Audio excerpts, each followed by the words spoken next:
In this question, we have two principles. Principle 1 explains to us that any marriage which is solemnized as per the Hindu law on a petition which is presented by either husband or a wife can be resolved by a decree of divorce on the ground that the other party has ceased to be the Hindu and converted to another religion. Right? This is the principle 1.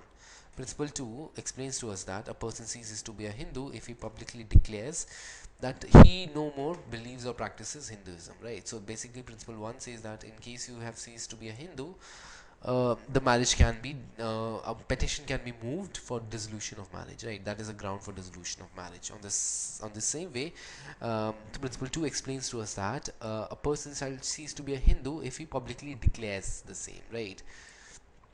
Now, facts. A Hindu was married to B, who was also a Hindu.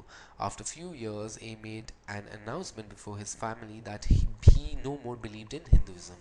He also gave a notice in the local newspapers regarding the same. B tried to persuade A to change his mind, but to no avail. B filed a petition for divorce. Decide. So, in this question, the correct answer is B. That is, B's petition for divorce will be denied.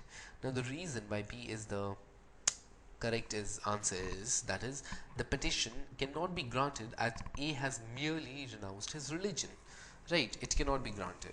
Now the principle clearly states that if you read the principle 1, we get to know that a person must cease to be a Hindu and convert to another religion.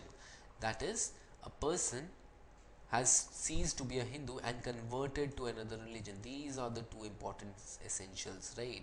First, you need to cease to be a Hindu and then convert to a religion. Now, if you read the facts, you get to know that B, even though he had ceased to be a Hindu by renouncing the faith, he did not convert to any other religion, right? Therefore, the petition of divorce cannot be granted, making B the correct answer.